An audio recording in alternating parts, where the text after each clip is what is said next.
السلام علیکم ورحمۃ اللہ وبرکاتہ۔ ان الحمد للہ نحمده ونستعینه ونستغفره ونعوذ باللہ من شرور انفسنا ومن سیئات اعمالنا من يهده الله فلا مضل له ومن يضلل فلا هادي له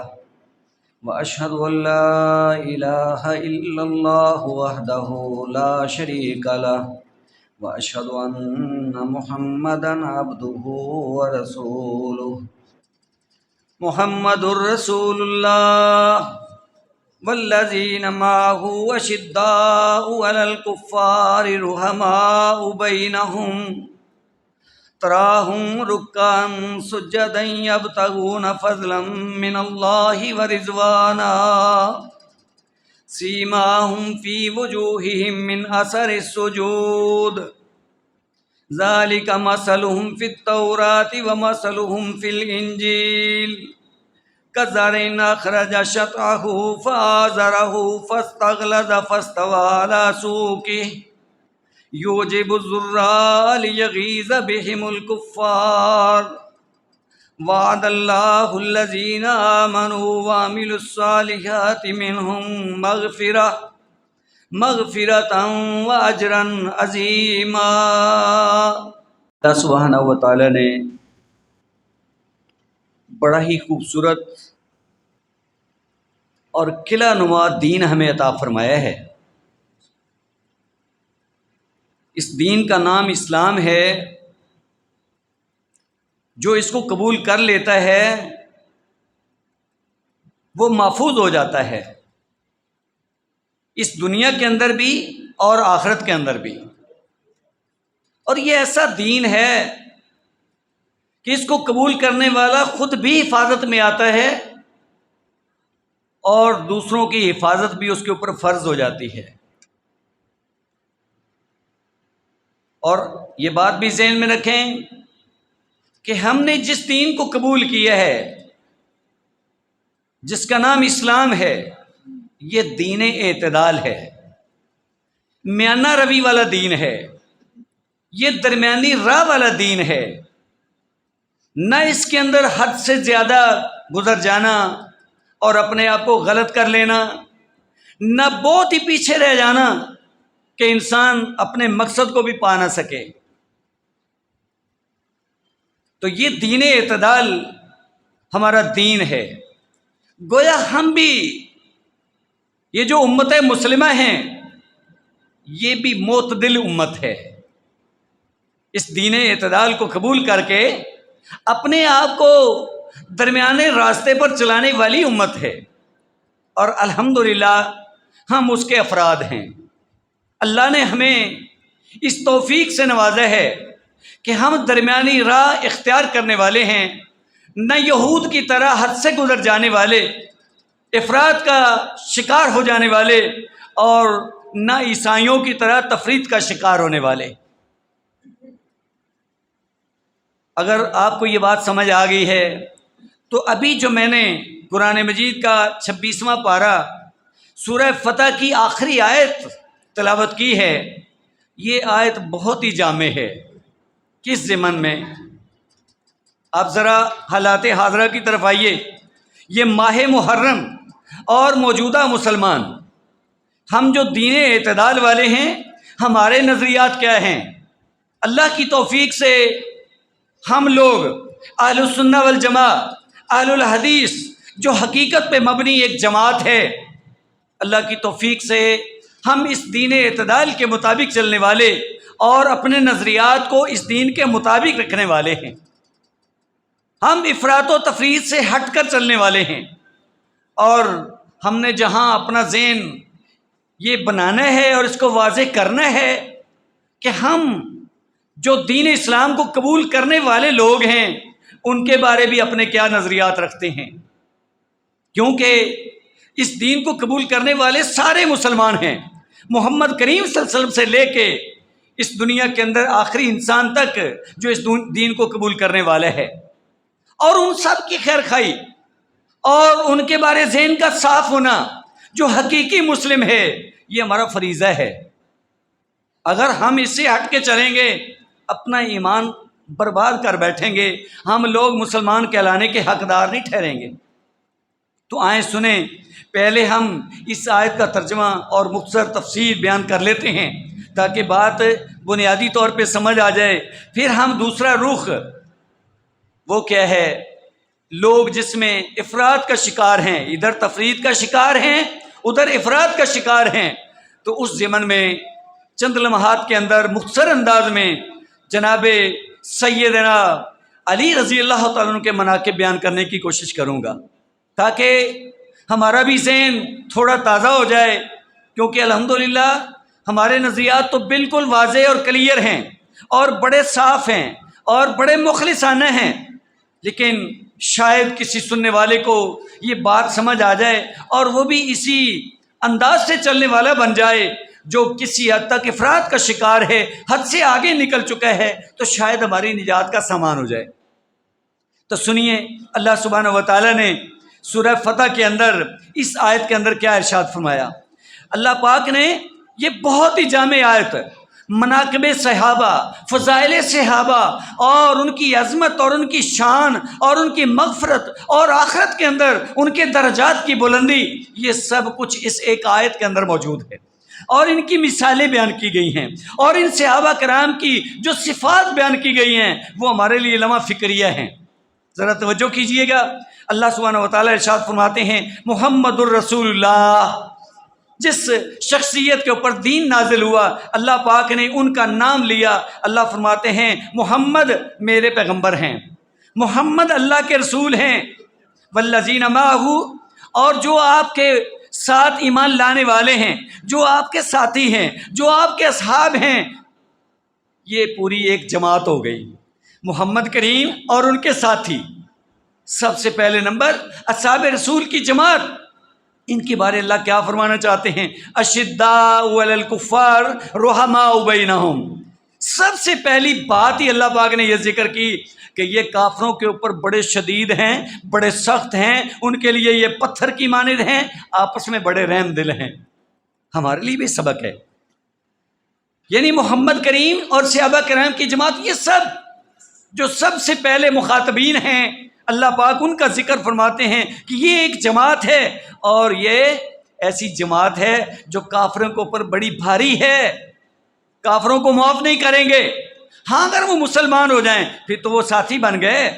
اسی لیے اللہ فرماتے ہیں رحماء بینہم، جو ساتھی بن گئے، جنہوں نے اسلام کو قبول کر لیا، ان کے لیے بڑے رحیم ہیں، بڑے مہربان ہیں، بڑے شفیق ہیں، بڑے نرم دل ہیں، بڑی محبتیں کرنے والے ہیں، بڑا ان کا خیال رکھنے والے ہیں، اور ہر لحاظ سے ایک دوسرے کے کام آنے والے۔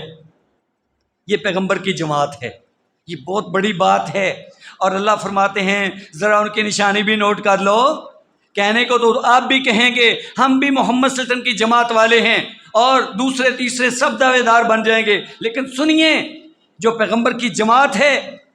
جو یہ نجات والی جماعت ہے، ان کی نشانی اللہ بیان فرماتے ہیں تراہم رکعن سجدا، آپ ان کو رکوع اور سجدے کی حالت میں دیکھیں گے۔ یہ نمازی لوگ ہیں، نماز کے باغی، یہ محمد کی جماعت نہیں ہے۔ ہاں آج کوئی اٹھے اور کہے سال کے بعد 2 4 دن 10 دن مہینہ منا لو بس پیغمبر کے جماعت والے بن جائیں گے، ناممکن ہے، کیونکہ اللہ نے اپنے ساتھیوں، پیغمبر کے ساتھیوں کی نشانیاں بیان فرمائی ہیں، اور پہلی نشانی ان کی یہ ہے کہ نمازی ہونا۔ فرمایا تراہم رکعن سجدا، آپ ان کو رکوع اور سجدے کی حالت میں دیکھیں گے، یبتغون فضلا من اللہ ورضوانا، وہ تو اللہ کا فضل اور اس کی رضامندی کی تلاش میں ہوتے ہیں، ہر وقت اللہ کو راضی کرنا، اس کی رضامندی، اس کا فضل، اس کا کرم، اور اسی کے ہو جاتے ہیں۔ ذرا پہچان کیجئے، بنیادی باتیں ہیں اپنے آپ کو کامیاب کرنے کے لیے۔ صحابہ کرام نے یہ چیزیں اپنائی ہیں، یہ ان کی نشانیاں ہیں، اور ہمیں ان نشانیوں کو اپنے اندر پیدا کرنے کی کوشش کرنی چاہیے، اس کے بغیر کام نہیں بنے گا۔ تو اللہ پاک فرماتے ہیں، آگے بھی سن لیجئے، سیماہم فی وجوہہم من اثر السجود، رکوع کے ساتھ نشان نہیں پڑتا، لیکن سجدوں کے آثار کی وجہ سے ان کی نشانی ان کے چہروں کے اندر، ان کے ماتھوں کے اوپر موجود ہے۔ سیماہم ان کی نشانی موجود ہے، فی وجوہہم ان کے چہروں میں، من اثر سجود سجدوں کے نشانات کی وجہ سے، سجدے کر کر کے ان کے ماتھوں پہ محراب بن چکے ہیں، نشانی موجود ہے۔ ہاں جی، یہ نہیں ہے کہ پورا سال پوری زندگی نماز کے قریب نہیں گئے، ہاں جی نعرہ لگائیں گے اور بیڑا پار ہو جائے گا، ایسے بات نہیں بنے گی۔ یہ پیارے پیغمبر کے ماننے والوں کی علامتیں ہیں، اور اللہ فرماتے ہیں ذالک مثلہم فی التوراہ، یہ علامتیں سن رہے ہو قرآن مجید کے اندر، ہم نے یہ آیتیں نازل کر دی ہیں، اور یہی علامتیں، یہی ان کی مثال تورات کے اندر بھی موجود ہے۔ ہاں کوئی یہودی اٹھے یا یہود کا پیروکار اٹھے اور وہ میرے نبی کے ساتھیوں کے اوپر طعن و تشنیع کرے اور اپنے آپ کو مسلمان ثابت کرے، کامیاب ثابت کرے، اور کہے کہ وہ ناکام لوگ ہیں، اللہ فرماتے ہیں ہم نے تو یہ نشانیاں یہود کی کتاب جو ان کے پیغمبر کی طرف موسیٰ علیہ السلام پہ نازل ہوئی تھی اس کے اندر بھی یہ نشانیاں بیان کر دی ہیں، یہ ان کی مثال موجود ہے۔ وَمَثَلٌ فِي الْإِنْجِيلِ، اور ان کی یہ مثال انجیل کے اندر بھی موجود ہے۔ ہاں آگے وضاحت فرماتے ہیں اللہ سبحانہ و تعالیٰ، فرمایا آج جو کسی کو تکلیف ہوتی ہے تو سن لے ہم نے اپنے نبی کے ساتھیوں کا ذکر کیوں کیا، کس انداز سے کیا، اور یہ اس کا مقصد کیا ہے؟ کَزَرْعٍ أَخْرَجَ شَطْأَهُ، یہ ایسے ہی سمجھ لو جیسے کھیتی ہوتی ہے، ایک کسان وہ کھیتی میں اپنے کھیت کے اندر دانہ پھینکتا ہے، مٹی کے اندر دانہ ڈال دیتا ہے، مقصد اس کا کیا ہوتا ہے کہ یہاں سے مجھے پھل ملے گا، یہ غلہ ملے گا۔ تو اللہ فرماتے ہیں کَزَرْعٍ، یہ بھی ایک کھیتی ہے، أَخْرَجَ شَطْأَهُ، جیسے کھیتی اپنا انگوری نکالتی ہے، فَآزَرَهُ، بس اس کو تھوڑا مضبوط کرتی ہے، فَاسْتَغْلَظَ، پھر وہ نکلنے والی شاخ موٹی ہو جاتی ہے، فَاسْتَوَىٰ عَلَىٰ سُوقِهِ، پھر وہ اتنی مضبوط ہو جاتی ہے کہ اپنے تنے پہ قائم ہو جاتی ہے، جتنے بھی خوشے نکلتے ہیں سب کی یہ مثال ہے، اور پھر خوشے کے اوپر اللہ تعالیٰ اناج پیدا فرماتے ہیں۔ فرمایا جب اس کی یہ پوزیشن ہوتی ہے، کھیتی ہری بھری تر و تازہ اور مضبوط ہو جاتی ہے، یوجب الذرّا، پھر کاشتکار کو خوش کر دیتی ہے، کسان بڑا خوش ہوتا ہے کہ محنت پھل لائے گی، میری فصل بہت اچھی ہو رہی ہے۔ اللہ فرماتے ہیں یہ میں اپنے نبی کے ساتھیوں کی مثال بیان کر رہا ہوں جو پہلے تورات انجیل کے اندر بھی بیان ہو چکی ہے۔ مقصد کیا ہے؟ لِیَغِیظَ بِهِمُ الْکُفَّارَ، یہ اس لیے کہ ہمارا دین اسلام پھلتا پھولتا کافروں کو گوارا نہیں ہے،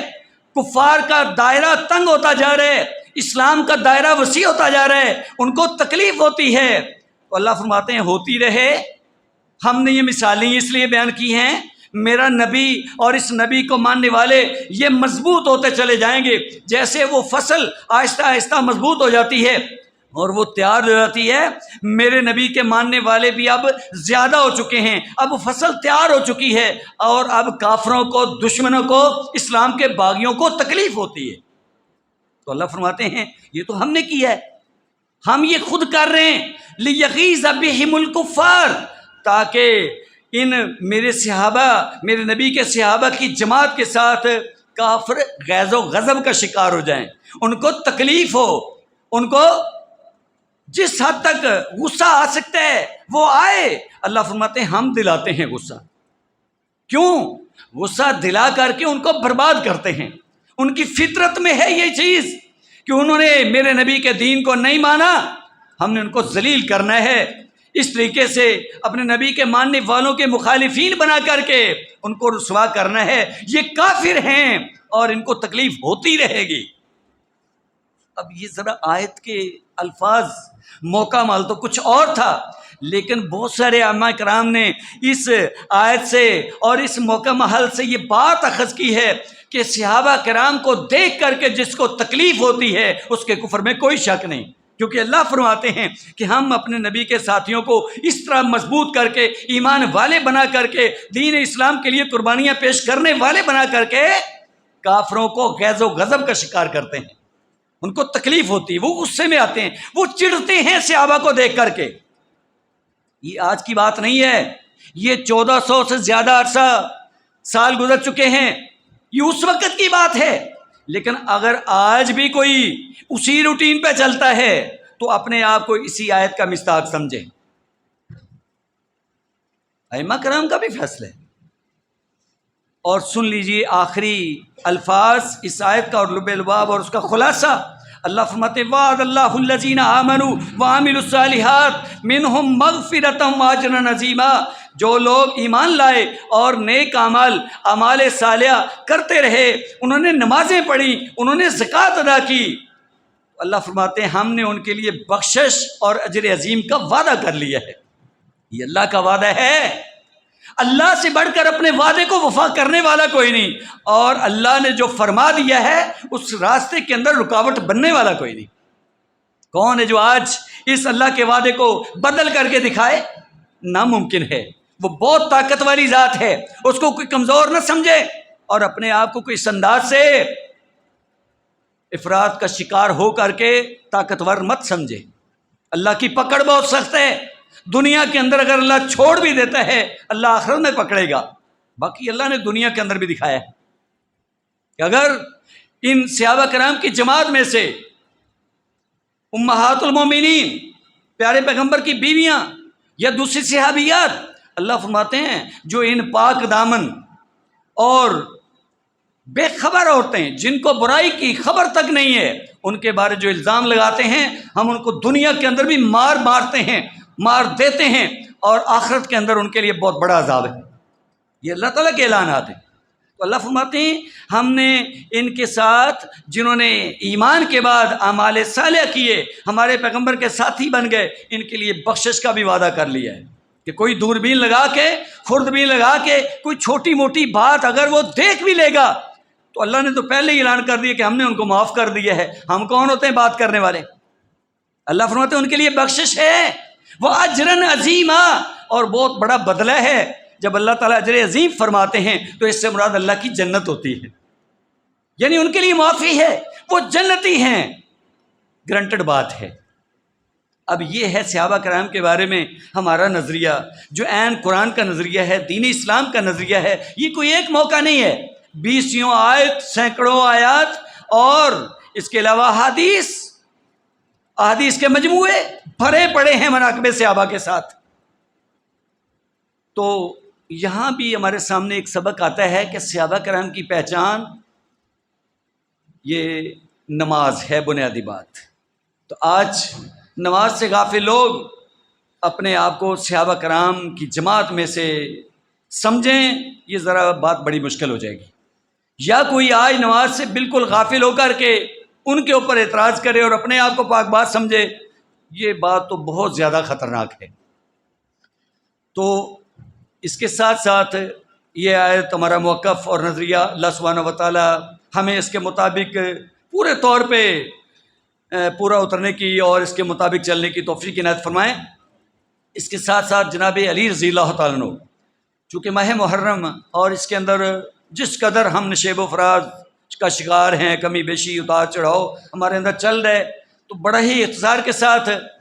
جناب علی رضی اللہ تعالیٰ عنہ، چونکہ ہم لوگوں کو اہل السنہ والجماعہ اہل الحدیث ہمیں یہ سمجھا جاتا ہے کہ یہ لوگ تو بس شاید ماننے والے نہیں ہیں۔ اب ماننے کا معیار بھی اپنا بنا رکھا ہے۔ سب سے پہلی بات کہ ایک جو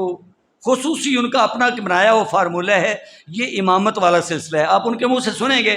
امام علی، امام حسن، امام حسین، وہ ایک 12 امام والا سلسلہ انہوں نے بنا رکھا ہے۔ اور آگے ان کی وہ خیر گہرائی میں جائیں تو بڑی خطرناک باتیں ہیں کہ امامت کا جو عہدہ اور رتبہ ہے یہ نبوت سے اوپر ہے، کیونکہ نبی کے پاس وحی آتی ہے، وہ اللہ تعالیٰ سے لیتا ہے فرشتے جبریل کے ذریعے سے، اور جو امام ہوتا ہے وہ براہ راست اللہ پاک سے لیتا ہے۔ ایک تو یہ بات ہے۔ دوسرے لحاظ سے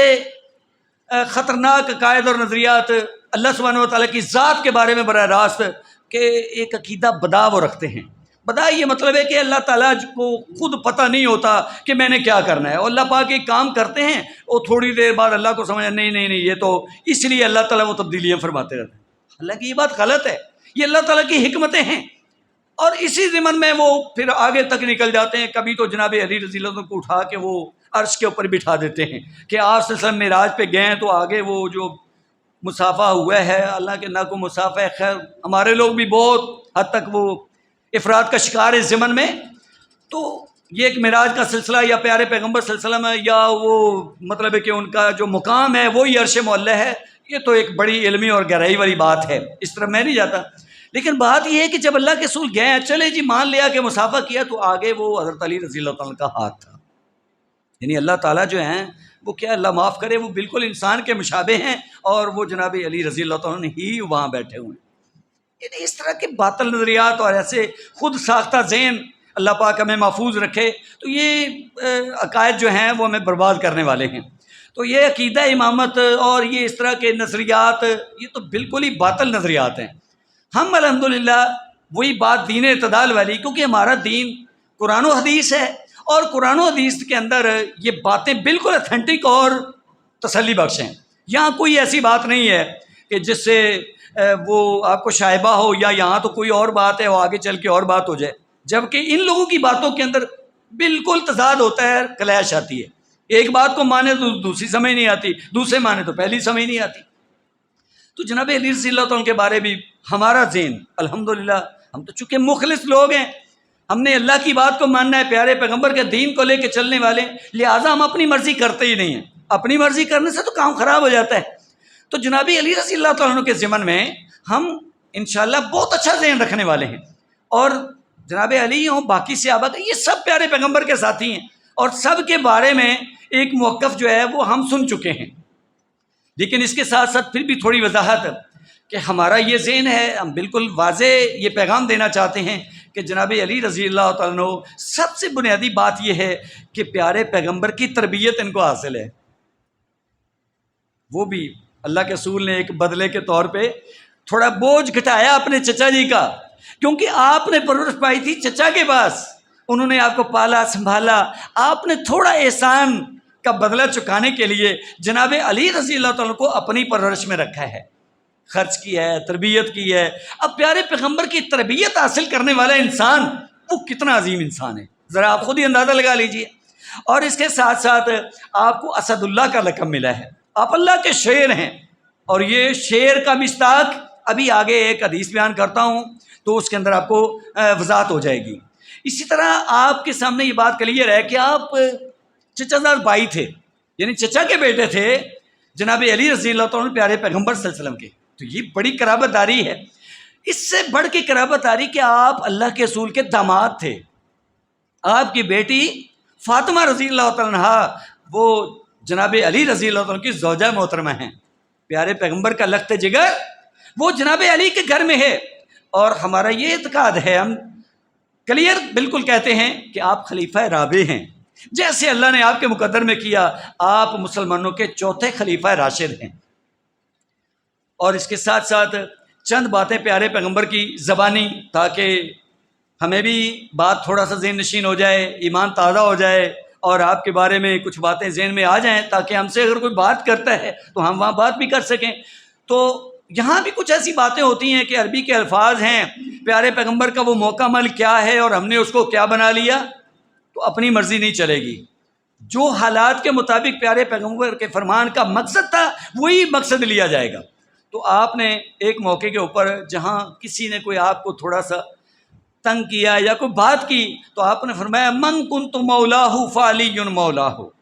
جس کا میں دوست ہوں یہ علی بھی اس کا دوست ہے۔ کیا مطلب؟ جو مجھ سے محبت کرنے والا ہے وہ علی سے محبت کرے، ایسی کوئی بات آپ اس کے بارے نہ کریں۔ تو یہ بڑی محبت کی بات ہے کہ آپ نے اپنی محبت کے ساتھ مشروط کر دیا جناب علی کی محبت کو، کہ جو میرا دوست ہے، میرے ساتھ محبت کرنے والا ہے، وہ علی سے بھی محبت رکھے۔ اب مولا کا معنی یہاں کوئی ایسا نہیں ہے، کیونکہ مولا کے چند ایک معنی پائے جاتے ہیں، سردار کو بھی کہتے ہیں، دوست کو بھی کہتے ہیں، ولی کو بھی کہتے ہیں، لیکن یہاں دوستی کے معنی میں ہے، یعنی جس کا میں دوست ہوں، من کنت مولا ہو، جس کا میں مولا ہوں، دوست ہوں، فعلی مولا ہو، علی بھی اس کا دوست ہے، وہ اس کے ساتھ بھی دوستی رکھے، کوئی فرق والی بات نہ کرے۔ اسی طرح سے ایک اتفاق ہوا، جناب رسول اللہ صلی اللہ علیہ وسلم جانے لگے ہیں جہادی ایک مہم کے اوپر، تو آپ نے جناب عبداللہ بن ام مکتوم نابینا صحابی ہیں، جو آپ کی حکمت جیسے آپ نے سمجھ لیا، ان کی ڈیوٹی آپ نے مقرر فرمائی،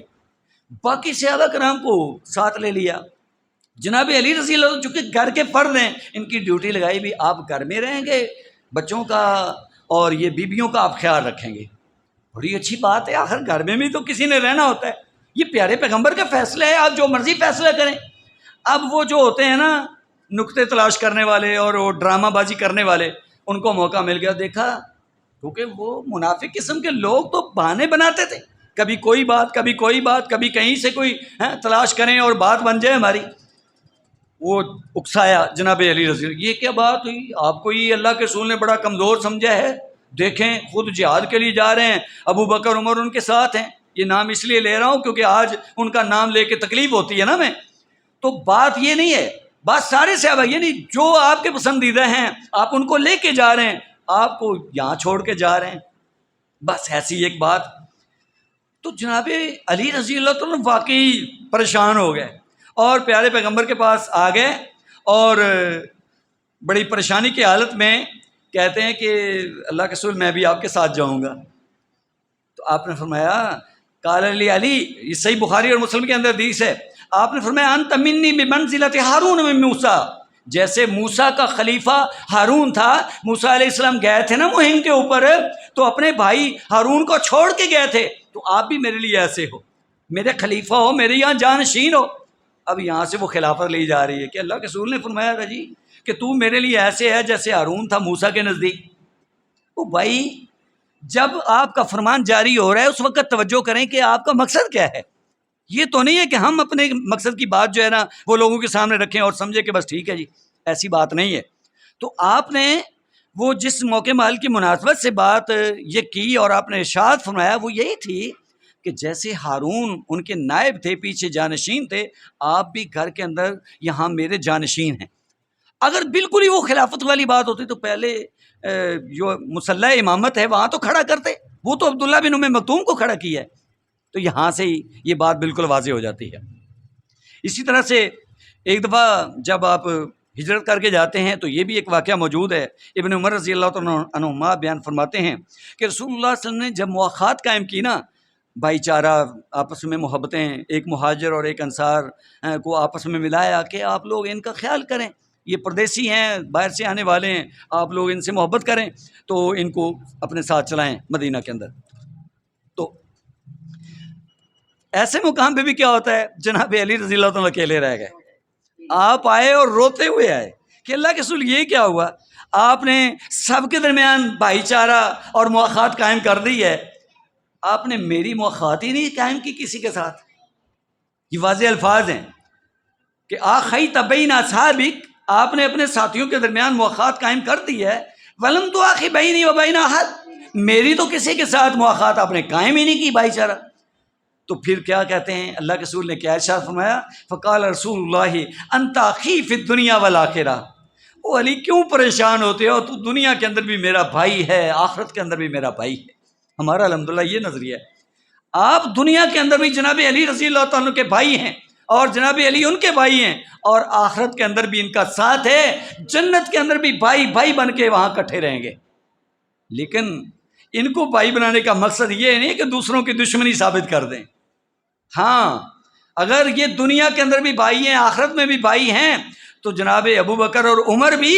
دنیا کے اندر بھی بھائی ہیں اور ان کی قبریں بھی اللہ پاک نے اکٹھی کر دی ہیں، اور آخرت کے اندر بھی وہ انشاءاللہ اکٹھے ہیں، فرق والی بات کوئی نہیں ہے۔ صحابہ کرام سب ایک جماعت ہیں، ان میں تفریق پیدا کرنا، کسی کو حق سچ پہ کھڑا کرنا اور کسی کو باطل قرار دے دینا، یہ اسلام کا نظریہ نہیں ہے۔ اسی طریقے سے یہ وہی لفظ جو میں نے آپ کو بتایا ہے کہ اسد اللہ، آپ اللہ کی تلوار ہیں، یہ ایک موقع بنا ہے، کمال کی حدیث ہے صحیح بخاری اور مسلم کے اندر، اور یہ یوم خیبر ہے، یہودیوں کا قلعہ ہے اور بڑی خطرناک قسم کی لڑائی ہے، کافی دن گزر گئے ہیں، فتح نہیں ہو رہا یہ قلعہ، خیبر کا قلعہ۔ تو اللہ کے رسول رات کو باقاعدہ سے ذکر کرتے ہیں، آپ فرماتے ہیں کل میں ایسے شخص کو جھنڈا دوں گا کہ اللہ تعالیٰ اس کے ہاتھ پہ میں فتح دے گا۔ حالانکہ خود بھی آپ موجود ہیں، آپ بہت بڑے کمانڈر اور لیڈر تھے، لیکن آپ فرماتے ہیں کل میں ایک ایسے شخص کو جھنڈا دوں گا، جہاد کے لیے وہ ایک جھنڈا بھی دیا جاتا تھا، آگے آگے کھڑا ہے اور جناب مسلمان ڈٹے ہوتے تھے، تو وہ اللہ اور اس کے رسول سے محبت کرتا ہوگا اور اللہ اور اس کے رسول اس سے محبت کرتے ہوں گے۔ اب یہ ایسے جملے تھے، ایسے قیمتی الفاظ تھے کہ صحابہ کرام تو بس نڈھال ہیں، پوری رات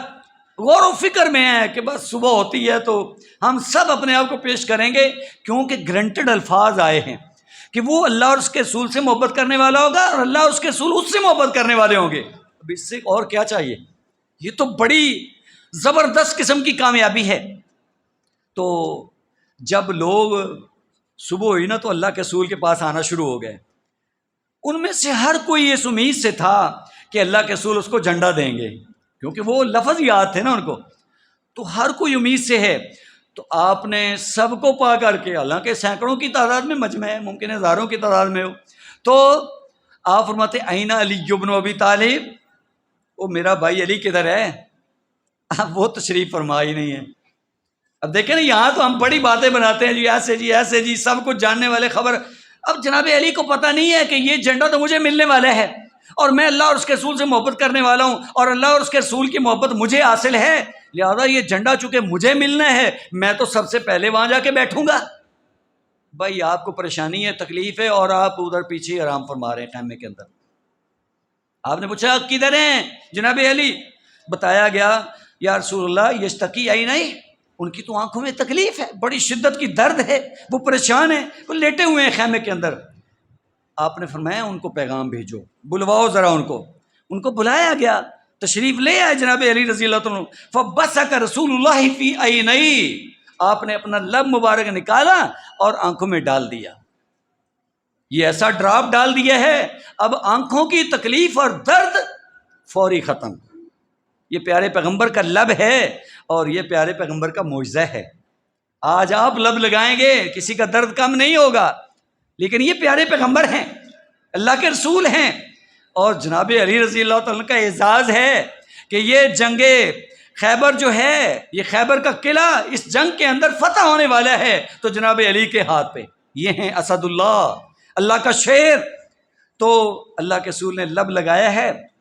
پھر تو ایسے ہو گیا جیسے آپ کو کوئی تکلیف ہے ہی نہیں، بالکل بہترین آنکھیں۔ پھر کیا ہوتا ہے؟ آپ نے جناب علی کو جھنڈا پکڑایا، علی جی یہ لو جھنڈا پکڑو۔ علی رضی اللہ تو جذبات میں آ گئے، کہتے ہیں اقاتلہم، میرے پیغمبر جی اب تو میں جنگ کروں گا، لڑوں گا شیر کی طرح، حتیٰ یکونوا مثلنا، حتیٰ کہ وہ ہمارے جیسے بن جائیں گے، میں ان کو معاف نہیں کروں گا۔ فقال انفس علی رسلک، علی ذرا تحمل سے، اتنے جذبات میں نہیں آنا، ٹھیک ہے تو اللہ کا شیر ہے لیکن سن میری بات، حتیٰ تنزل بساحتہم، جب تو جائے ان کے گھروں کے اندر، ان کے علاقے میں، ثم ادعوہم الی الاسلام، سب سے پہلے ان کو اسلام کی دعوت پیش کرنی ہے، اسلام کی دعوت پیش کرنی، یہ دستور ہے اسلام کا۔ اسلام کبھی زیادتی نہیں کرتا، اسلام رات کی تاریکی میں حملہ نہیں کرتا، اسلام صبح کے ٹائم بھی حملہ نہیں کرتا، بلکہ رات کو جا کے پڑاؤ ڈالا جاتا ہے، سنا جاتا ہے، اذان ہوتی ہے، مسلمان ہیں، اس کے بعد پھر لوگوں کو جب لوگ نکلتے ہیں ان کو بتایا جاتا ہے بھائی آپ اسلام قبول کریں، آپ سلامت رہیں گے۔ ہاں اگر وہ اسلام قبول کر لیں پھر بھی محفوظ ہیں، اگر وہ مقابلے میں نکلتے ہیں پھر ان سے لڑائی ہوگی۔ یہ دین سلامتی ہے، دوسروں کو محفوظ کرنے والا دین ہے، بشرطے کہ وہ اس دین کو قبول کر لے۔ تو آپ نے فرمایا علی جی آپ نے اسلام کی دعوت دینی ہے، وَأَخْبِرْهُمْ بِمَا يَجِبُ عَلَيْهِمْ مِنْ حَقِّ اللَّهِ فِيهِ، اور جو اللہ کے حق حقوق لوگوں کے ذمے ہیں، نماز پڑھنے والا، زکوٰۃ دینے والا، یہ آپ نے ان کو حق بھی بتانے ہیں۔ اور سن علی، فَوَاللَّهِ لَئِن يَهْدِيَ اللَّهُ بِكَ رَجُلًا وَاحِدًا، اللہ کی قسم تیرے ہاتھ پہ اللہ ایک آدمی کو ہدایت دے دے، وہ تیرے لیے وہ مال غنیمت، وہ سرخ اونٹ اور بہت زیادہ قیمتی سامان سے بہتر ہے۔ مقصد کیا ہے؟ مقصد جنگ کرنے کا، لڑائی لڑنے کا، دشمن کا مقابلہ کرنے کا، کوئی مال غنیمت حاصل کرنا نہیں ہے، ورنہ تو جناب علی کے جذبات کو اللہ کے رسول قبول فرماتے، جیسے وہ شیر دل بن کے اپنے جذبات کا اظہار کر رہے ہیں۔ تو آپ نے ہدایات جاری کی، اللہ کی قسم اے علی تیرے ہاتھ پہ اللہ ایک آدمی کو ہدایت دے دے، وہ تیرے لیے سرخ اونٹوں سے بہتر ہے، اور سرخ اونٹ عرب کا بہترین مال ہوتا تھا اس وقت۔ آج ہمیں بھی اس بات کی سمجھ ہونی چاہیے، آج ہماری وجہ سے بھی کسی ایک آدمی کو ہدایت مل جائے، وہ راہ راست پہ آ جائے، اپنے آپ کو جہنم سے بچا لے، تمہاری وجہ سے، تو تمہارے لیے اس سے بڑھ کے اور کوئی اجر والی بات نہیں ہے۔ تو بہرحال یہ ہے جناب علی رضی اللہ تعالیٰ کے سلسلے میں چند فرامین اور ایک فرمان جناب علی رضی اللہ تعالیٰ خود بھی وہ جاری فرماتے ہیں۔ ایک تو آپ نے یہ کہا کہ اس ذات کی قسم جس نے دانے کو پیدا کیا، مخلوق کو پیدا کیا، میرے نبی نے مجھ سے یہ بات کی ہے اور مجھے یہ بات آپ نے فرمائی ہے کہ مجھ سے مومن آدمی محبت کرے گا، منافق آدمی مجھ سے بغض رکھے گا۔ الحمدللہ مومن ہیں اور ہم جناب علی سے محبت رکھنے والے ہیں، لیکن محبت کس انداز سے؟ جیسے ہمیں اللہ اور اس کے رسول اجازت دیں، جیسے ہمارا دین ہمیں کہے، اس دین کے فرمان کے مطابق ہم درمیانی راہ پہ چلنے والے، نہ ہم حد سے آگے نکل جانے والے، نہ بہت زیادہ پیچھے رہ جانے والے۔ جبکہ ہم لوگوں کے حالات دیکھتے ہیں تو افراط و تفریط کا شکار ہیں کہ کوئی تو ممکن ہے جناب علی کے بغض میں آ جائے اور ان کے ساتھ دشمنی کرے، اور کوئی ایسی محبت میں آ جائے کہ جناب علی کو اٹھا کے وہ لے جائے، عرش کے اوپر بٹھا دے۔ یہ تو اس کی مرضی ہے نا۔ حالانکہ ایسی بات نہیں ہے۔ جناب علی پیارے پیغمبر کے ماننے والے آپ کے اصحاب میں سے ہیں، آپ کے امتی ہیں، نہ آپ پیغمبر ہیں نہ پیغمبر سے اوپر ہیں۔ اور میں نے عرض کیا کہ یہ امامت والا سلسلہ تو آپ اس کا گہرائی سے مطالعہ کریں تو بڑا خطرناک ہے، جیسے وہ دوستوں نے بنا رکھا ہے۔ اسی طریقے سے ایک اور حوالہ بھی لے لیں، جناب علی رضی اللہ تعالیٰ عنہ بیان فرماتے ہیں کہ صدقے کے بارے میں، زکوٰۃ کے بارے میں اللہ کے رسول سے پوچھا گیا۔ کس نے پوچھا؟ عباس بن عبد المطلب نے رضی اللہ تعالیٰ عنہ، آپ کے چچا ہیں۔ انہوں نے آپ سے یہ مسئلہ پوچھا کہ پیارے پیغمبر جی، ابھی تک مجھ پہ زکوٰۃ فرض نہیں ہوئی، کیا اس سے پہلے بھی میں زکوٰۃ دے سکتا ہوں؟ تو اللہ کے رسول فرماتے ہیں ہاں دے سکتے ہو۔ یہ جناب علی اس روایت کے راوی ہیں اور مسند احمد کی روایت ہے، اس کے اندر یہ والا باقاعدہ موجود ہے۔ اور یہ کس ضمن میں ہے؟ زکوٰۃ کے ضمن میں۔ اب جس سلسلے کے اندر جناب علی کی گواہی موجود ہے اور جناب عباس بن عبد المطلب آپ کے چچا کی، پوچھنے والے آپ کے چچا ہیں، موقع کے گواہ جناب علی ہیں۔ آج ہمیں زکوٰۃ والی بات ہی سمجھ نہیں آتی۔ آج زکوٰۃ سے چھٹی لینے کے لیے ہم فارم فل کر کے دے دیتے ہیں۔ اگر کسی اور نے بھی جان چھڑانی ہوتی ہے تو وہ بھی کہے گا کہ میرا تو فلاں کے ساتھ تعلق ہے، میرے اوپر تو زکوٰۃ فرض ہی نہیں ہے۔ تو یہاں فریضہ ابھی نہیں ہوا، سال پورا نہیں ہوا، اور جناب عباس پیارے پیغمبر سے پوچھتے ہیں کہ ابھی زکوٰۃ فرض نہیں ہوئی، میں پہلے سے ادا کر سکتا ہوں؟ یہ لوگ اتنے فکر والے ہیں۔ جناب علی اس کے راوی ہیں۔ تو بہرحال ایک طرف یہ ہمارا دین ہے اور دوسری طرف باطل نظریات جس انداز سے پھر یہ آپ سنتے رہتے ہیں، آپ کے سامنے ہے، زیادہ باتوں کو بیان کرنے کا فائدہ بھی نہیں ہے، اب ٹائم بھی نہیں ہے۔ تو خاص طور پہ جو ہمارا ایک بنیادی نظریہ ہمارے دیکھنے میں آتا ہے وہ یہ ہے کہ ان سے بہت زیادہ مدد کی امید رکھنا، جناب علی رضی اللہ عنہ سے مدد کی امید۔ اللہ پاک نے قرآن مجید کے اندر بھی بیان فرمایا کہ لوگ غیروں کی پوجا کرتے ہیں شاید کہ وہاں سے ان کو مدد مل سکے۔ تو یہ مدد کا حاصل کرنا اور مدد کی امید رکھنا، یہ اصل میں اس کی عبادت ہوتی ہے۔ تو کیا جناب علی رضی اللہ عنہ معبود ہیں ہمارے؟ معبود تو اللہ تعالیٰ ہیں، معبود تو پیارے پیغمبر بھی نہیں ہیں۔ تو جناب علی رضی اللہ عنہ کو اس انداز سے پورے اختیارات کا مالک سمجھنا اور مشکل کشا سمجھنا اور مددگار سمجھنا، ہم تو خیر ان سے آگے بہت زیادہ کو سمجھ بیٹھے، کئی ایک کو بنا لیا۔ حالانکہ حقیقت بات یہ ہے کہ قرآن کی تعلیمات سے بے خبر ہیں، پیارے پیغمبر کی تعلیمات سے بے خبر ہیں، لہذا یہ بات، یہ عقیدہ بالکل باطل ہے۔ ورنہ ادھر سے ہم مشکل کشا بھی کہہ رہے ہیں، حاجت روا بھی سمجھ رہے ہیں، ان کے لیے جناب وہ سب کچھ جاننے والا بھی سمجھ رہے ہیں، ادھر سے وہ واقعہ کربلا، پھر یہ بالکل تضاد ہے۔ میں نے کہا نا، ایک طرف سے ایک بات کرتے ہیں، دوسری طرف سے بات بنتی نہیں ہے۔ جناب علی رضی اللہ عنہ سب کی مشکلات حل کرنے والے، آج بھی ہر ایک کی مدد کو پہنچنے والے ہیں۔ تو بیٹے کے ساتھ جو کچھ ہو رہا ہے پھر وہاں ٹھیک ہے، آپ جان کے ہی سارا کچھ کرتے رہے، یہ کتنا الزام عائد ہوتا ہے جناب علی رضی اللہ عنہ کی شخصیت پہ۔ وہ تو بڑے عظیم انسان، صحابی رسول، پیارے پیغمبر صلی اللہ علیہ وسلم کے اتنے قریبی اور جنت کے شہزادے ہیں، لیکن یہ بات تو ٹھیک نہیں ہے کہ اس طریقے سے ماننے کا معیار بنا لیا جائے کہ نہیں جی نہیں، حضرت علی رضی اللہ وہ تو مشکل کشاں ہیں، وہ مددگار ہیں، ہم نے تو مدد ہی ان سے لینی ہے۔ اور ہم مسلمان بھی ان کی روح میں ایسے بھی ہے کہ کسی اور کا نام ہو، یاد ہو یا نہ ہو، کسی اور کا نعرہ لگائیں یا نہ لگائیں، بس جناب علی کے نعرے لگ رہے ہیں وہ صرف نعروں کی حد تک ہی، حقیقت کے ساتھ اس کا کوئی تعلق نہیں ہے۔ اللہ سبحانہ و تعالی ہمیں اپنے نظریات کو درست کرنے کی توفیق دیں، اور جن کے اللہ سبحانہ و تعالیٰ نے توفیق دی ہے، جن کو اپنے نظریات کو بچا کے رکھا ہوا ہے، اللہ ہمیں ان پہ پکا رکھیں، اور حقیقت بات کو سمجھ کر کے اس کے مطابق عمل کرنا، اور اس کے مطابق چلنا، اور اسی کے مطابق اپنا موقف اختیار کرنا، اللہ سبحانہ و تعالیٰ میں اس کی توفیق عنایت فرمائیں۔ وصلی اللہ علی النبی۔